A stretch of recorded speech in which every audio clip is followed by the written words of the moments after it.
राम मंदिर के साथ बड़े हिंदू नेताओं की मृत्यु का कनेक्शन पर बड़ा खुलासा हुआ।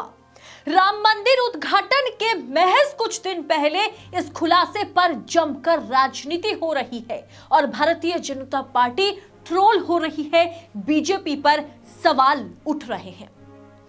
राम नाम की लूट है, लूट सके तो लूट। यूपी बिहार में यह कहावत काफी प्रचलित है, जहां श्री राम के मूल्य को लूटने की, सीख लेने की बात की जाती है। लेकिन भारतीय जनता पार्टी ने तो राम के नाम पर अलग ही लूट मचा रखी है। राम के नाम पर वोट मांगने से लेकर राम के नाम पर घोटाले, सब में भारतीय जनता पार्टी सबसे आगे है। बताएंगे आपको, लेकिन साथ में एक वीडियो भी दिखाऊंगी जहां पर स्वामी जी ने बड़ा आरोप लगाया कि 1400 करोड़ रुपए आरएसएस और भाजपाइयों ने राम मंदिर के नाम पर डकार लिया है। यह खुलासा पहले ही हुआ था, लेकिन इस पर अब तक जांच नहीं हुई।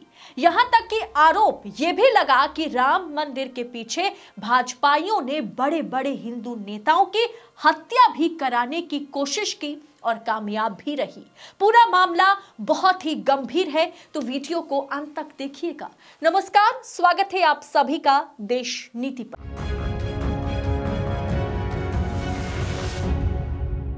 देश नीति, केवल सच्ची और पक्की खबरें। दोस्तों, 22 जनवरी 2024 को नरेंद्र मोदी राम मंदिर का उद्घाटन करने अयोध्या पहुंचेंगे। उससे पहले राम मंदिर के पास अयोध्या में स्टेशन और एयरपोर्ट का उद्घाटन उन्होंने किया, हरी झंडी दिखा करके। और इसके बाद 22 जनवरी के लिए भव्य तरीके से तैयारियां की जा रही है। रामलला की स्वागत होगी एक तरफ नरेंद्र मोदी की स्वागत होगी। लेकिन दोस्तों, सबसे पहले मैं चाहूंगी कि आप ये वीडियो देखिए। हिंदू महासभा राम जन्मभूमि का मुकदमा लड़ रहा था। यही लाल कृष्ण आडवाणी सहित भारतीय जनता पार्टी और आरएसएस के प्रमुख नेताओं ने हमारे नेताओं से संपर्क किया और उन्होंने कहा कि भाई साहब, आप लोग इस तरीके से मुकदमे लड़ते रहेंगे, अगर आप कहें तो इसका हम राजनीतिकरण कर दें और अपनी सरकार बन जाएगी तो राम जन्मभूमि का मुकदमा ठीक ठाक हो जाएगा। और साहब, हम लोग साइलेंट हो गए, अपनी छाती में इनको बैठाकर पूरे भारत में रथ यात्रा निकाली और उस रथ यात्रा से इकट्ठा हुए 1400 करोड़ रुपए ये लोग डकार गए, जिसका आज हिसाब नहीं है। तो 1400 करोड़ रुपया ये खा गए। हिंदुत्व के नाम पर जो भी प्रखर नेता आगे आता है, कहने के लिए थोड़ा सा बुरी बात है लेकिन कहना जरूरी है, अशोक सिंघल जी को मैंने पत्र लिखा। हमने कहा 1400 करोड़ रुपया जो राम जन्मभूमि का इकट्ठा हुआ कहां गया। अशोक सिंघल जी से हमारा बड़ा आत्मिक लगाव था। उन्होंने उसका जवाब दिया और मुझे फोन किया कि पांडे साहब, मैं अयोध्या जा रहा हूं, आप आ जाओ, आपसे कुछ बात करना है। मैं जब अयोध्या गया तो एक गले में वो पीला टॉवेल रखते थे, उन्होंने जो शिला रखी हुई थी उसकी धूल झाड़नी शुरू कर दी। हमने कहा कि ये क्या कर रहे हो। बोला, पांडे जी, मेरा अंतिम सपना है कि किसी तरीके से मेरे जिंदा रहते ये मंदिर का निर्माण हो जाए। साहब, उन्होंने हमारी उनकी काफी गंभीर चर्चा हुई। उन्होंने कहा, पांडे जी, अभी नहीं तो कभी नहीं। तो हमने कहा, क्या करोगे, आप लड़ तो सकते नहीं। बोले कि अब मोदी है और लड़ूंगा भी और विरोध भी करूंगा।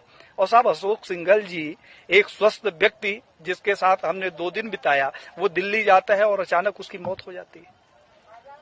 प्रवीण भाई तोगड़िया, जिसके पास जेड कैटेगरी की सुरक्षा हो, जो पेशाब करने बाथरूम में जाता है तो पहले बाथरूम चेक होता है और वो रोड के किनारे लावारिस पड़ा मिले, उसकी सिक्योरिटी का पता नहीं और उसका पता नहीं।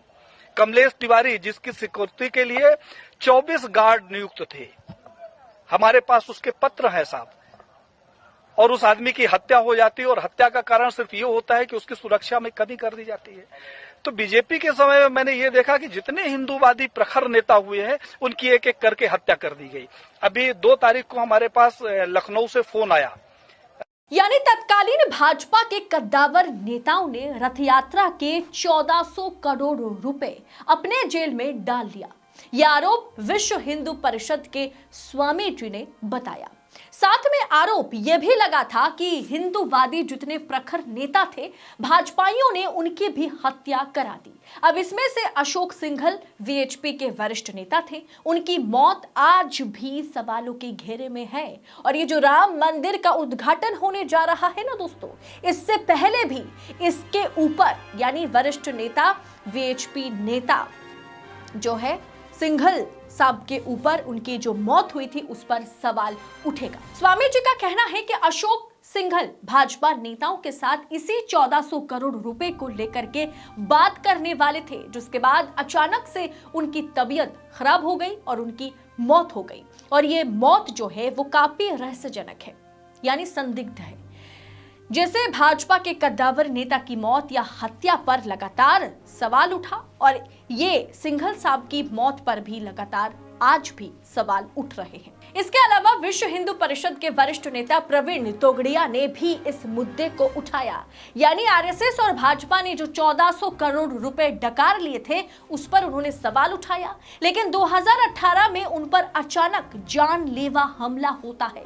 वाई+ सिक्योरिटी होने के बावजूद भी ये काफी सोचने वाली बात बन गई थी तब और अब भी। विश्व हिंदू परिषद के कुछ नेता आज भी भाजपा पर हिंदूवादी प्रखर नेताओं की हत्या या उन्हें डराने धमकाने का आरोप लगाते हैं। और स्वामी जी का वीडियो तेजी से सोशल मीडिया पर वायरल है इस वक्त, क्योंकि सामने मोदी जी 2024 22 जनवरी को राम मंदिर का उद्घाटन करने जा रहे हैं। राम मंदिर का मुद्दा सबसे पहले विश्व हिंदू परिषद द्वारा ही उठाया गया था। ये इस वीडियो में दावा किया गया, स्वामी जी ने दावा किया, जिसे भारतीय जनता पार्टी ने अपनी राजनीति को चमकाने के लिए इस्तेमाल किया था। और बाद में राम मंदिर का शिलान्यास होते ही इसी तरीके से मोदी की जीत में इसे तब्दील कर दिया गया। और अब जब राम मंदिर बनकर तैयार है और उसके उद्घाटन के लिए रामलला से ज्यादा तवज्जो तो मोदी जी को दी जा रही है। लेकिन बात यहां पर दोस्तों यहीं पर न खत्म नहीं होती। राम मंदिर जमीन घोटाला भी अब बढ़ चढ़कर सामने आया था, और उस पर सबसे बड़ी बात कोई जांच नहीं हुई। एक तरफ जहां राम मंदिर का उद्घाटन होने जा रहा है, वहां पर दो सवाल, एक आरएसएस और भाजपा वालों ने मिलकर के रथ यात्रा के 1400 करोड़ रुपए कहां छुपाए या डकार गए, इसको लेकर के आज फिर से सवाल उठ रहे हैं। और उस वक्त जितने भी भाजपा से हिंदूवादी नेता, वीएचपी के कद्दावर नेता लोग ये सवाल किया करते थे, उनकी अचानक से मौत हो जाना, उन पर हमला होना सवालों के घेरे में। तो वहीं राम मंदिर उद्घाटन से पहले ये भी सवाल सामने आ रहे हैं कि किस तरह से राम मंदिर की जो जमीन है उसे किस तरह से उसमें अवैध खरीद फरोख्त धड़ाधड़ चला था, उस पर भी आज सवाल उठ रहे हैं। बीजेपी किस तरह से इस पूरे भ्रष्टाचार में लिप्त है उसका खुलासा दोस्तों हो चुका है।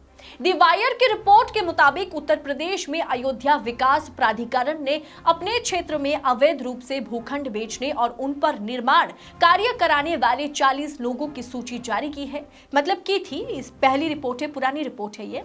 इसमें अयोध्या के मेयर ऋषिकेश उपाध्याय, भारतीय जनता पार्टी के विधायक वेद प्रकाश गुप्ता का नाम भी शामिल रहा। चाहे चंदा चोरी का मामला हो या जमीन घोटाले का मामला हो, भाजपा के नेता मंत्री हर जगह पर नजर आए।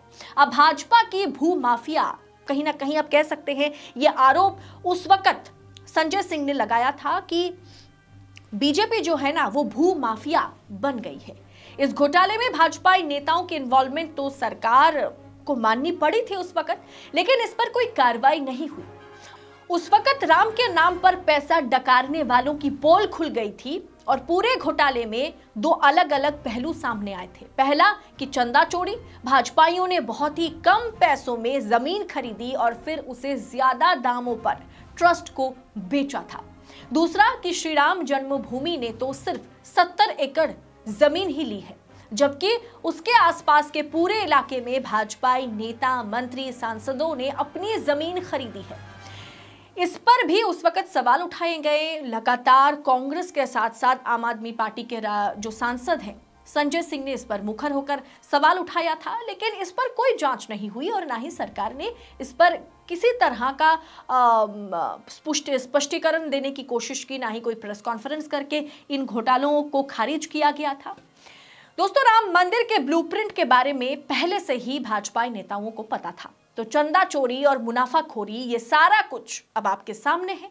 लेकिन सबसे बड़ी बात, ये खबर 1 साल पुरानी है। मजे की बात यही है कि ये जो घोटाले हुए थे इसकी जानकारी तुरंत आ गई थी, लेकिन आज मंदिर का उद्घाटन होने जा रहा है। नरेंद्र मोदी का भव्य तरीके से स्वागत होने की या करने की तैयारियां चल रही है, लेकिन जिस तरह से भारतीय जनता पार्टी, वहां के मेयर, वहां के विधायक, पार्षद ने मिलकर के राम के नाम पर लूट मचाया था, उस पर भारतीय जनता पार्टी ने ना कोई स्पष्टीकरण दी, ना इस पर डबल इंजन की सरकार किसी प्रकार की जांच की। पहले तो यह आंदोलन था जिसे भाजपा ने धोखे से कब्जे में किया था। ये भाजपा की आंदोलन रही नहीं। हाँ, राम मंदिर जरूर बन रहा है, लेकिन विश्व हिंदू परिषद आज भी राम मंदिर बनाने का श्रेय भाजपा को देने को राजी नहीं है। उल्टा ये आरोप लग रहे हैं कि भाजपा ने हिंदूवादी नेताओं की हत्या करा दी थी, उन्हें चुप करा दिया गया था, और इसके अलावा जमीन घोटाले में भाजपा के नेता, मंत्री, पार्षद, पूर्व विधायक, पूर्व सांसद किस तरह से लिप्त थे वो तो पूरी तरह से एक्सपोज हो गया है। यानी राम मंदिर शुरू से ही, राम मंदिर बनने तक राम के नाम पर भारतीय जनता पार्टी ने सिर्फ और सिर्फ लूट मचाई, सिर्फ और सिर्फ धोखा किया, जिसका जो आज खुद को हिंदुओं का मसीहा बताते हैं ना। अब आप खुद सोचिए कि आपके हिसाब से क्या वो वाकई हिंदुओं के मसीहा है? क्या होना संभव भी है? दोस्तों, दरअसल आरएसएस और विश्व हिंदू परिषद की छत्रछाया में रहकर भारतीय जनता पार्टी आज इतनी बड़ी अजगर बन चुकी है कि किसी दिन अपनी साख को भी वो खा सकती है, निगल सकती है, क्योंकि ये हिंदुओं की लड़ाई नहीं है। अपनी राजनीति के लिए इसे हिंदुओं की लड़ाई बना रही है सरकार, भारतीय जनता पार्टी। सरकार तो नहीं कहेंगे, भारतीय जनता पार्टी। सबके सब भूमाफिया हैं, अपना फायदा देखते हैं, और इस बीच सरकार हो, प्रशासन हो, हाथ पे हाथ धरे बैठी हुई है। आपको क्या लगता है, सरकारी तंत्र को इस घोटाले के बारे में पता नहीं चला? सबको सब कुछ पता था, लेकिन सब मौन नजर आए।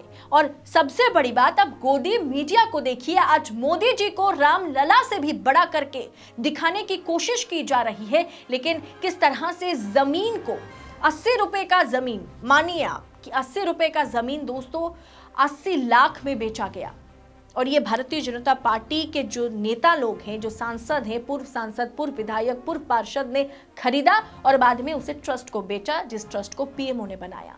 तो आखिरकार सरकारी पैसा, टैक्स पेयर का पैसा इस तरह से लूटा गया।